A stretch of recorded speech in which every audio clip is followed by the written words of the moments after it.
dear audience, dear professors, it's my pleasure and honor to come to India for the first time and to talk at this remarkable school, to this remarkable audience. I'm grateful to the organizers, and I'm grateful to Vishal Shani for his relentless efforts to make my visit possible. I'm not going to deliver any deep philosophy today. Rather, I would talk about my more or less personal impressions, even emotions, how quantum information has been influencing, has been transforming my views on physics, on science, especially on foundations of physics, and on quantum mechanics itself.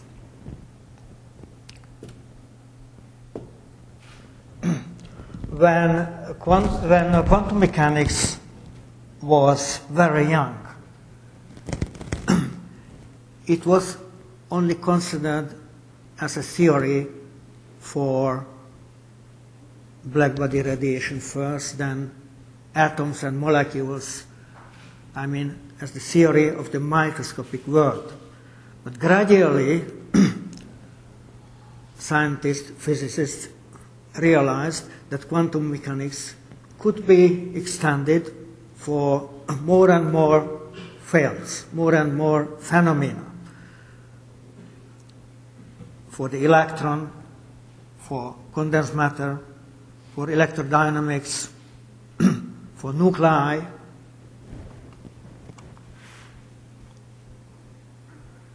Yeah, the time scale is about the mid of the previous century here. Then quantum mechanics extended itself for elementary particles, and then in the rest of the past century, people sought to extend quantum mechanics for gravitation, cosmology, information, biologic, material, brain and consciousness.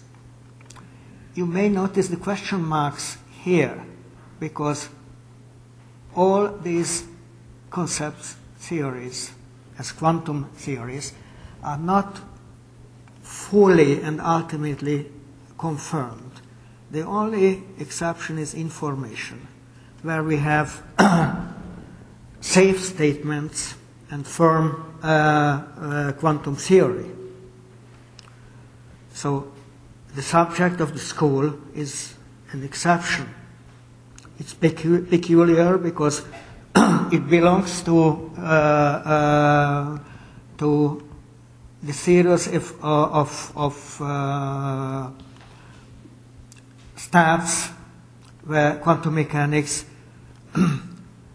was being extended for radically new phenomena, but without the question mark and with confirmed knowledge.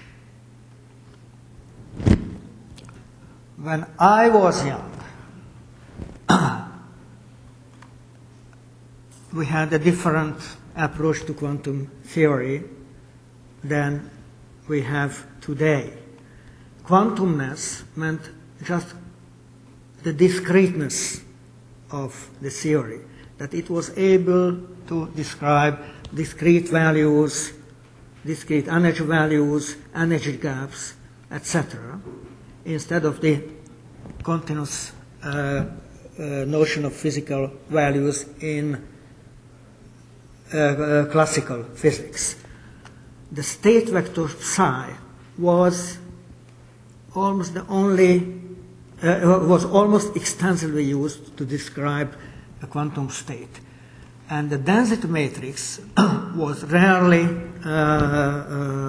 invoked. When I was young, it was only taught for the spin states and for the Gibbs statistical ensembles. The Shannon information theory However, it was it was a lovely and famous theory, and all physics students had been aware of its existence, but it was not taught in standard physicist curriculum because it had limited interest in physics.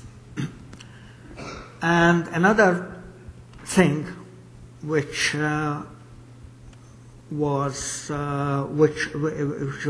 then different from our contemporary situation is that in principle quantum mechanics was taught as a theory valid for single quantum systems, but it was not testable at all on single systems. It was just testable on ensembles.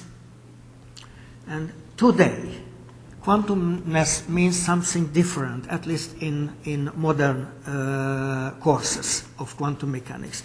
It means entanglement. It means that quantumness may enhance the capacity of information treatment, meaning computation or encoding or metrology. And the density matrix, rho with the hat in my notations, is now recognized and taught as the generic and most general mathematical object to represent a quantum state, which is in general not a pure state corresponding to a state vector, but in general a quantum state must be a mixed state, only tractable by the density matrix. And another comparison with the Shannon option. Quantum information is exciting, is continuously and permanently exciting physics. So Shannon is now taught and credited to a much higher level than before. And also single quantum systems are now available and testable. And this makes a huge difference, in our experimental capacities compared to half a century before. Now, I'm going to illustrate my experiences, how my quantum information studies and investigations has changed my views on the foundations of quantum mechanics. Quite a time ago, Wouters and Zurek proved the famous no-cloning theorem, meaning that you cannot clone a single unknown qubit, for instance. Mathematically,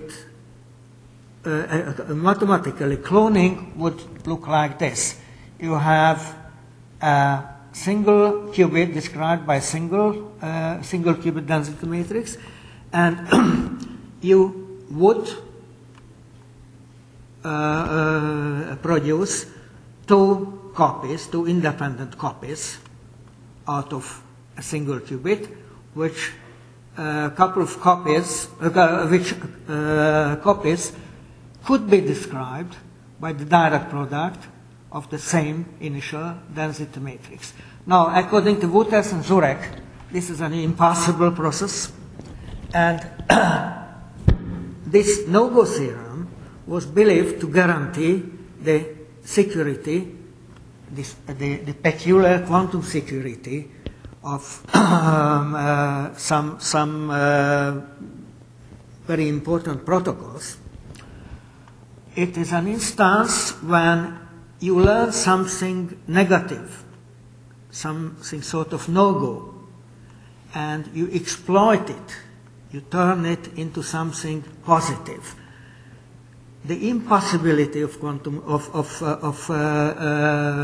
cloning guarantees something affirmative, which is the security of quantum of some quantum protocols. If you cannot copy, you cannot steal a qubit. This is the reason why the Wooten-Zurek no-cloning theorem plays a role in quantum secure protocols. Now, a few years later, Nicolas Gisin proved another famous theorem, that any nonlinear modification of quantum mechanics would lead to some nonsense, which means that if you modify your Schrödinger equation by adding some nonlinear term to it, whatever this Schrödinger equation is, maybe in the simplest case it is the Schrödinger equation of a qubit. Whatever nonlinearity you add to it, small, sophisticated, or a heavy nonlinear term you add to the linear, standard linear Schrödinger equation, you become able to send signals faster than light. Usually we don't accept this option, which means that Gisin theorem is an indirect proof against any nonlinear modifications of quantum theory. Now, for quite a while, these two exciting quantum paradoxes invented by Wooten-Zurek and Gisin were believed to be quantum paradoxes. But after some years, 10 or 20 years, we realized that the same paradoxes are valid classically as well. They are not genuine quantum paradoxes. And the details are the following. Look at the classical case. You have a qubit X, and it has some random state, maybe a total random state with equal probabilities 0 and 1, maybe a partial random state. At least initially your qubit has some probability distribution.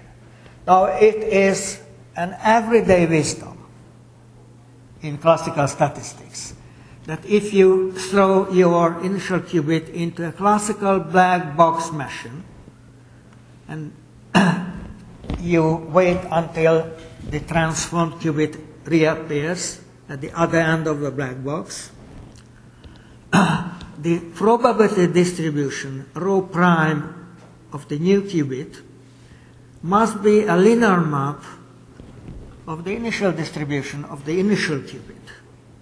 This is an everyday classical wisdom, and nobody would challenge this linearity, because everybody knows that if you violate this linearity, it goes against the statistical interpretation of the probability distribution. You have no statistics then. Look at the cloning issue. If you want to clone your initial bit, I hope I always talk about bit, not qubit. So it's a bit and bit. So if you want to clone the bit, mathematically it would look like this. Rho of X becomes transformed into the product of rho of X. Now, this is forbidden because this is not a linear transformation. This is a quadratic transformation. So, classical cloning is forbidden because it goes against the statistical interpretation of the probability distribution of the bit. Now, if anybody would ever challenge the linearity of the classical black box machine, he or she would easily prove that faster than light communication becomes possible, which is a nonsense. But nobody have ever challenged the linearity of the classical black box machine. Now, we have no such everyday wisdom for qubits, for quantum mechanics. Therefore, from time to time, people, including myself, would propose or consider nonlinear modification of the quantum black box machine. But now we know that for the same reasons as in classical statistics, the nonlinearity of the quantum black box machine would contradict the statistical interpretation of the density matrix. Therefore, after 10, 20 years, meaning after the discovery of the non-cloning theorem and the faster than light anomaly of quantum nonlinearities, now we see that the linearity of the quantum operations, which looks mathematically so, is rooted much deeper than we had thought before. And this was a very crucial experience along my investigations. And another instance is the so-called Perez-Horodetzky entanglement criterion. Now, we know that entanglement had been proposed and recognized by Schrödinger himself, and Schrödinger, knew already that the essence of quantumness is in entanglement, not necessarily in the discrete energy spectrum of his equation when applied to a bounded system. So he knew already that entanglement must be number one peculiarity of of the quantum world. Now, for wave functions, for pure states, entanglement just means that if we have two quantum systems, say two qubits, if their quantum state is pure and independent, then you can compose the composite quantum state as the direct product of the two state vectors, meaning the product of the wave functions. If the quantum state of the two qubits is not a product, then they are correlated, they are quantum correlated, and they are entangled. Now, the issue was open for and remained open for a long time for mixed states. For mixed states, in 1989, Werner defined the notion of separability. A mixed state is separable. It means it is not entangled. Separability is the contrary notion to entanglement. So a mixed state is separable if and only if it is a convex mixture, it is a weighted mixture of product states. Look, if we have two qubits, one belongs to Alice, the other one belongs to Bob, and the set of rho A lambda stands for a set of qubits belonging to Alice. And similarly, the set of rho B lambda, where lambda is a running index, the rho B lambda is a possible set for the density matrices owned, for the qubit owned by Bob. Then a single direct product, rho A times rho A, say lambda, times rho B, the same lambda, a single product corresponds to the composition of the two qubits in an uncorrelated way. So the two qubits remain uncorrelated. But if you introduce the weighted sum of those uncorrelated product states, you get the resulting state correlated. Now, if you can choose the weights positive and summing to the unity, then the resulting state is still separable. It is classically correlated. It is not entangled. So according to Werner, a mixed state remains unentangled, remains separable, if you can write it down into this form. And it is very hard to test. If I give you a state, a composite state of two qubits, it's very hard to prove whether there exists such an expansion of the state or there is no such expansion. If there is no such expansion, then you can claim that the state is entangled. But it is a very hard task, and we had no easy to apply analytic separability test until Perez observation in 1995, who observed that if you apply a partial transpose to a given composite state, and if this state is separable according to Werner, then you get another composite state. So look at this line.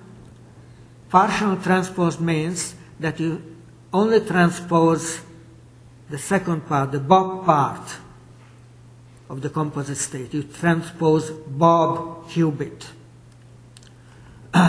Transpose means that you transpose, you literally transpose the density matrix rho B. Now, look at the separable state. If we apply this partial transpose to a separable state, it remains a separable state. Now, Asher-Perez observed that if the state is entangled, meaning that there is no such expansion on the right-hand side, then the partial transpose may destroy the positivity of the state. So the right-hand side may acquire negative eigenvalues as a matrix. So soon after Perez's observation, Horodecki proved that in case of two qubits, if we apply this partial transpose, and the result is a legal density matrix with non-negative eigenvalues, then the state is then the initial state rho AB was separable. In the other case, if the state was not separable, then according to Perez-Horodecki test, the partial transpose of the state becomes an indefinite 4x4 density matrix. So the partial transpose has been, it was the first and only easy to apply test to reveal the entanglement of a 2-qubit state.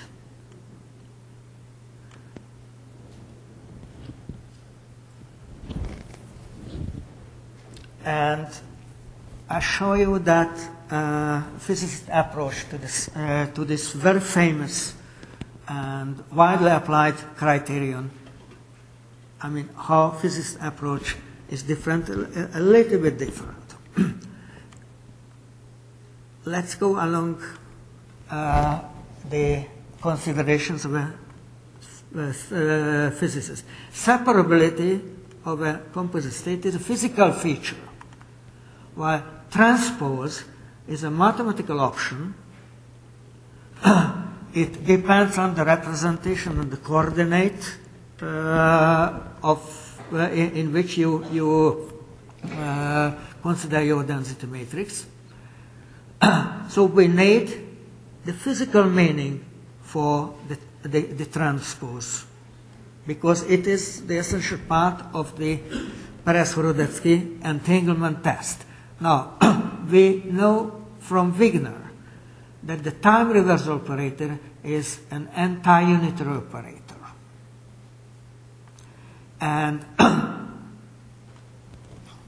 look, the transpose is equivalent with time reversal operation. It is unitary equivalent with time reversal operation. So, for a theoretical physicist, the Perez-Horodetzky criterion is slightly different and maybe more elaborated physically for a theoretical physicist. Simply, we prefer to apply or to invoke time reversal operation instead of transform. So the Perez-Horodetzky criterion for theoretical physicists states that the 2-qubit state rho AB is separable if its partial time reversal is non-negative. So far, we have transformed the mathematical criterion into a physical one. And now, for me, there is at least one exciting consequence of this reformulation of the Perez-Horodetzky criterion. And this is that since we know that the partial time reversal of an entangled 2-qubit state is not a state, it means that we should state that the reversal of the local time error is impossible. It may be a quantum cosmological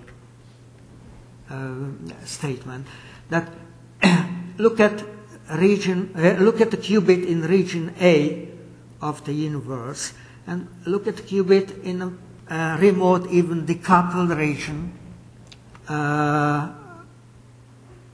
and try to invert the local time arrow of the qubit in region B. Classically, the reversal of the local time arrow is possible. We have nothing against it. The classical physics remains consistent if you invert the local time in some remote part of the universe. But this thing becomes impossible. It is forbidden because of the existence of entanglement in a quantum world. So the local time reversal is impossible. It's forbidden by quantum mechanics, and I learned it from the Perez-Horodetzky criterion after I have reinterpreted the transpose in terms of physical operation time reversal. It was not new at all, but still if I guess how many places the Perez-Sorodetzky criterion is being taught for physicists, engineers, or communication experts, I think that it is quite rare that this physical background is appreciated. So usually we talk about, we invoke the partial transpose, whereas for physicists it is important to know that it is partial time reversal. And another famous move in quantum information was the discovery of enhanced quantum algorithms. The discovery that quantum computers, quantum algorithms might overcome classical algorithms. Now, the thing had started from Feynman, who in 1982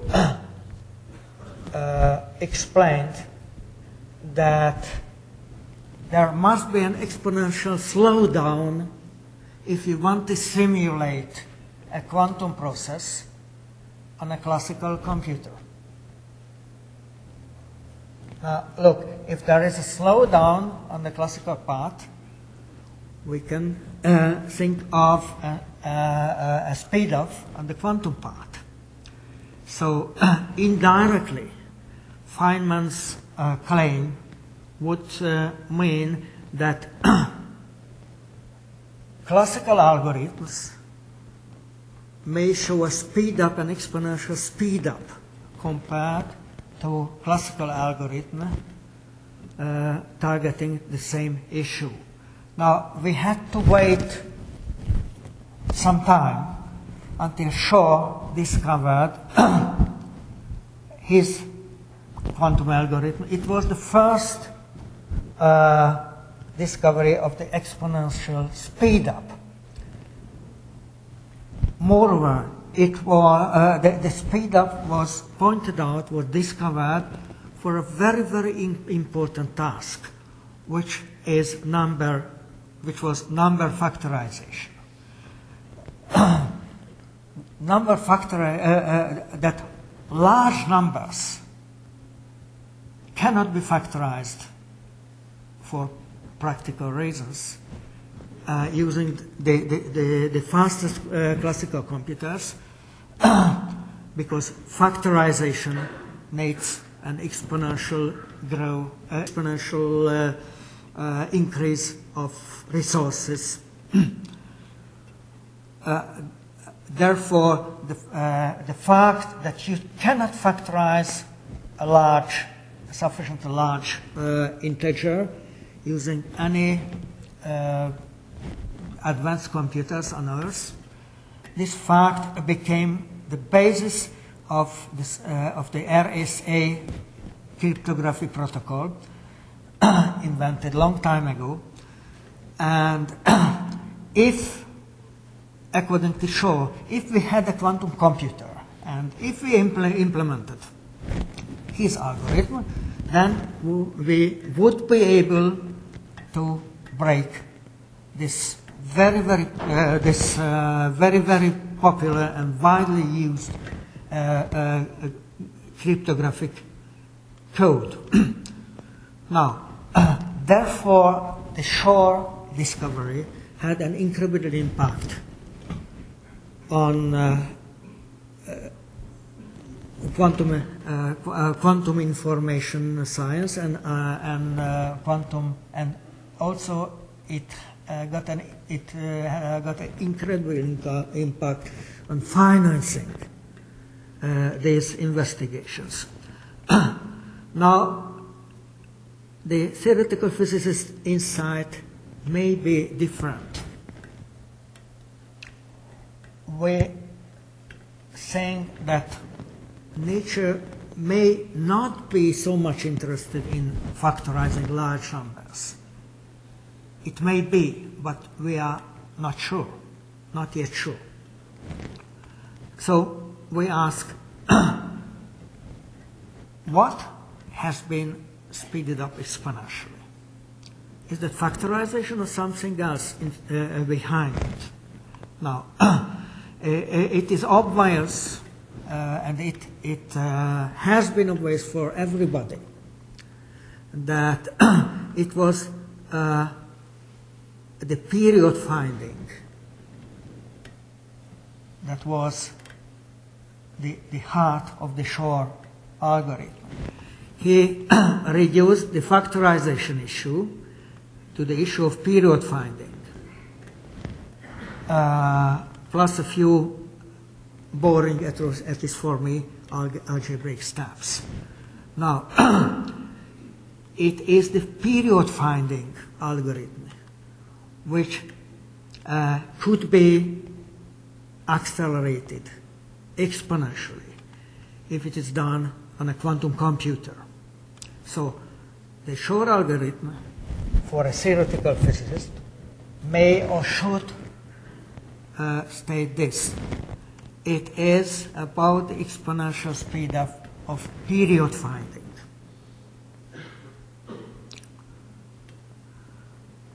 Again, it has some consequences for a theoretical physicist, different from the consequences appreciated by cryptography experts or military experts.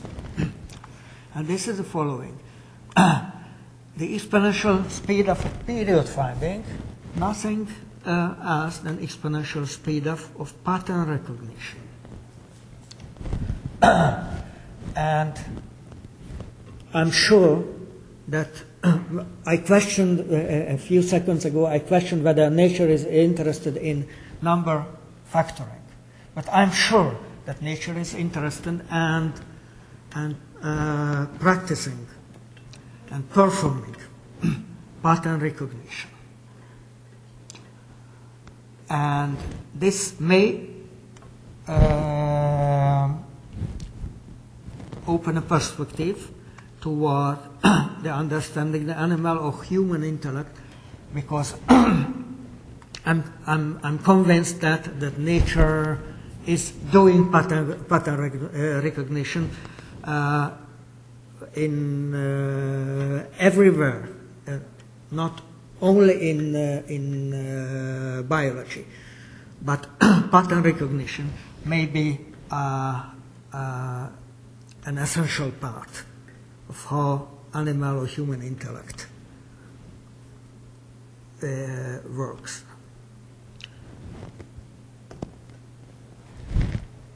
And another experience, little and very personal. It's about the quantum circuit language, also very, very popular in quantum information context. Now, again, let's go back by decades before. On the very last page of von Neumann book, you find the description of his detector. It is now called the von Neumann detector. The issue is that issue discussed by von Neumann is the following. We have a system, a quantum system, whose wave function is psi of x. X may be the coordinate of the system. And now we are interested, we want to measure x, the coordinate of the system. Now, von Neumann says that let's apply a detector. The detector is another system. It is prepared in a state where the wave function of this other system is phi of y. Y is the coordinate of the other system, and at the same time, y is the position of the pointer of this other system. We expect of this position to measure the coordinate x of the system of interest. Now, we prepare the pointer in a state around the origin. So we prepare the wave function of the detector in a state pegged around y equals 0. And now we couple the system and the detector using an interaction Hamiltonian, which is written here according to von Neumann. And if after the coupling, the initial composite state of the system and the detector, they were independent, so their initial composite wave function was just the product of the two wave functions. Now after the coupling, you get the new wave function, and look, the peak of the detector's wave function has shifted from 0 to x. So the pointer of the detector points to the coordinate that we wanted to measure. Now, after 70 years, von Neumann detector can be taught in a simple way. Young people who became interested in quantum information, quantum computation, are very familiar with the quantum circuit toolkit to represent simple qubit processes.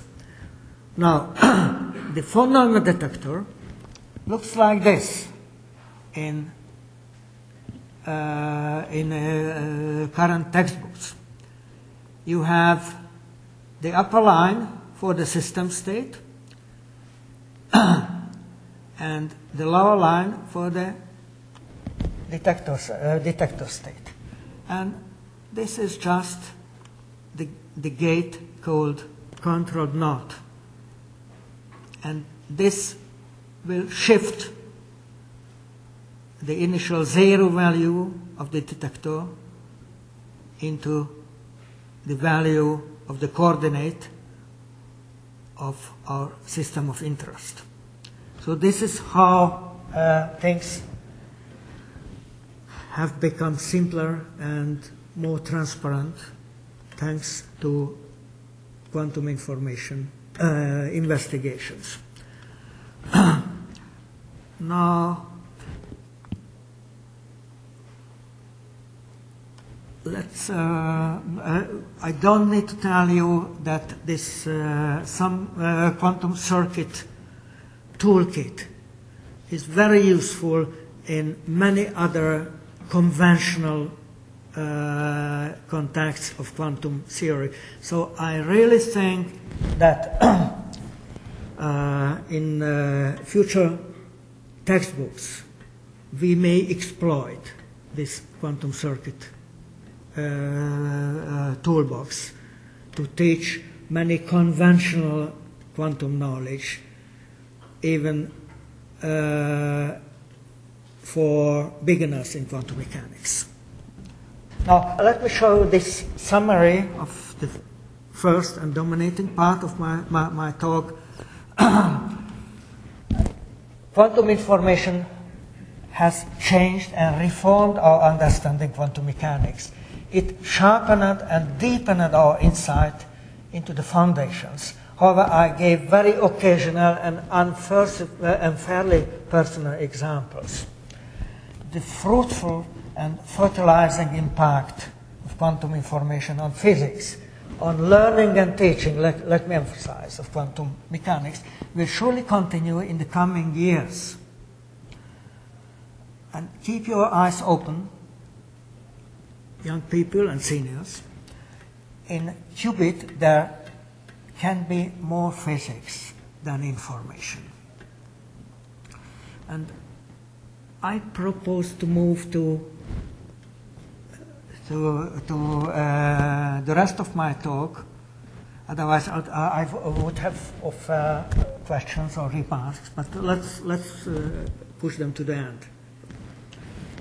So something which It's about my investigation, my personal, my current investigations, even unpublished results. In only three slides. The mechanical Schrödinger cat. Imagine a massive object, maybe a nano particle, but much heavier than Zeilinger's buckyballs. Imagine a small grain, small solid ball. Now, mechanical Schrödinger cat means that in principle you would prepare the ball in the superposition of two separate positions. Now, we think that such Schrödinger cats are apparently missing from nature, so we don't see them. Now, what we see is that even the massive objects are well localized. They may have some quantum spread illustrated here to some extent, but they never form such a Schrödinger cat. Now, who eliminates the Schrödinger cat? We got a proposal a long time ago that a hypothetic gravity-related decoherence or collapse mechanism may eliminate the Schrödinger cat and may guarantee that massive objects are always well localized, having only a very, very tiny quantum dispersion of the center of mass. Now, the strength of this proposed mechanism heavily depends on the mass resolution of the object. If we may consider the mass as flat, even, all over the bulk of this tiny object, then the collapse would take hours. The scale is set by the Newton constant, and mass is a mass density.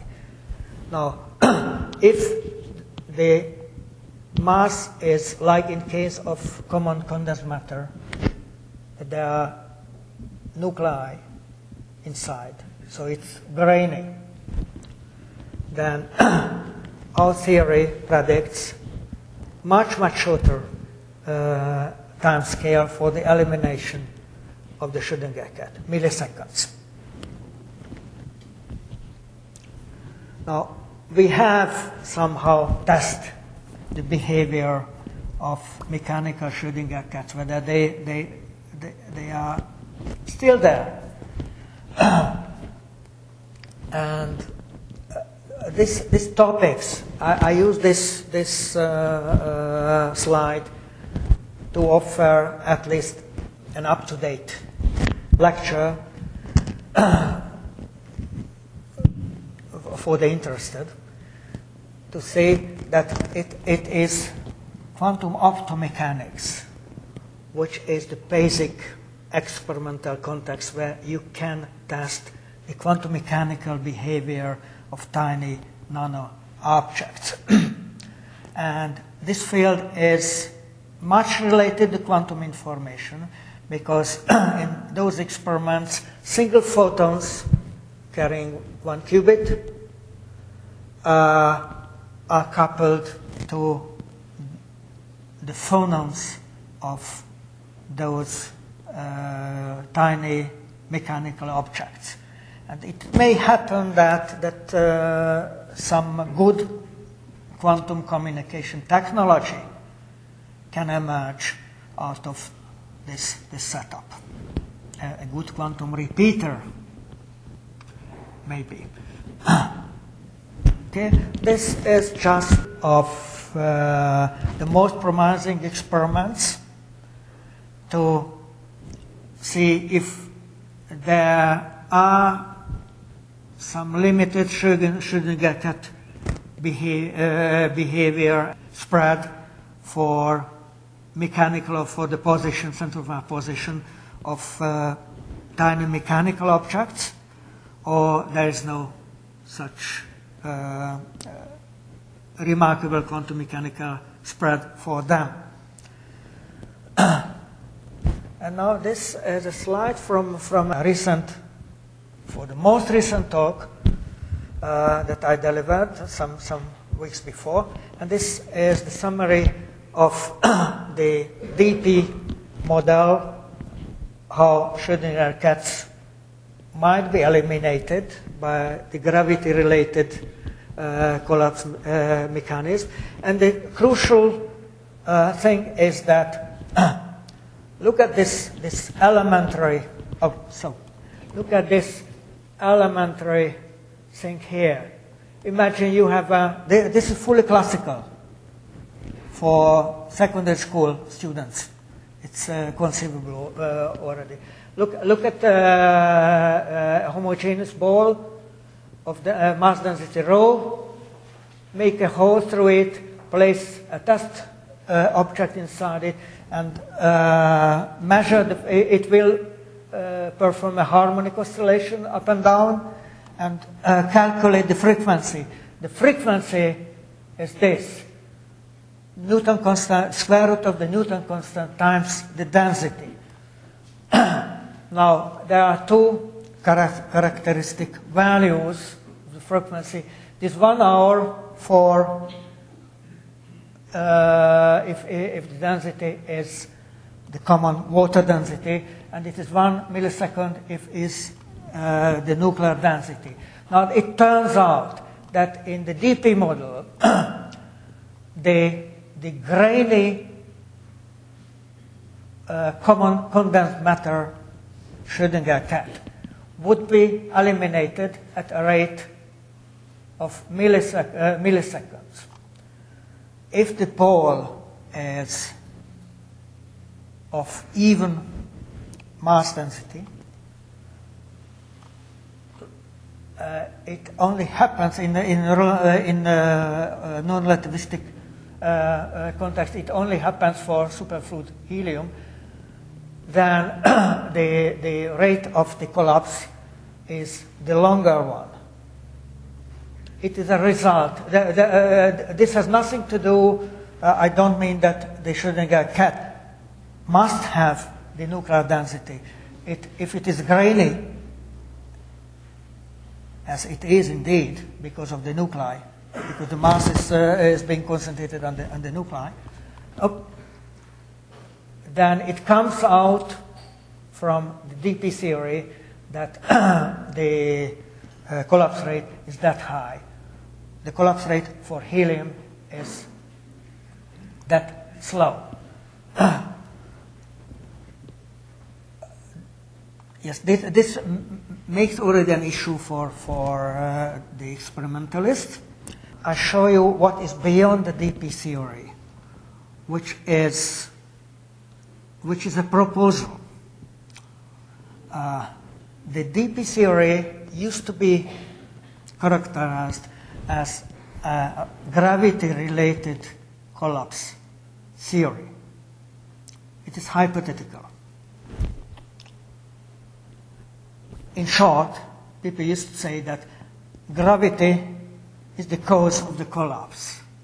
And this is not quite sure. The only role of gravity is that it parameterizes the collapse rate, and that's it. Now, I gave a twist to the concept. It is very, very radical twist, and I was not really sure that I was not going to fool myself or to lose part of my credit, to propose that the gravitational field of a massive body is the consequence of the collapse. If there were no collapse at all, no collapses at all, there would be no gravitational field for a body. This is a very dangerous statement, but I decided not to I decided that I might announce a new proposal. It says that the rate of creation of my gravitational field here depends on the rate of collapse. If the rate of collapse is lower, then the creation of when I accelerate, when I am accelerating, then my own gravitational field is being delayed.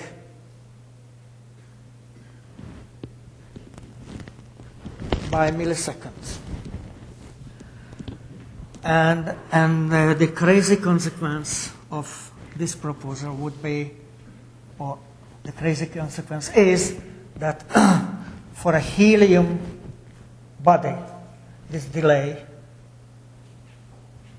would be much, much, much longer, because the collapse rate, the dp collapse rate for helium is much, much lower. So thank you so much. Thank you for your patience.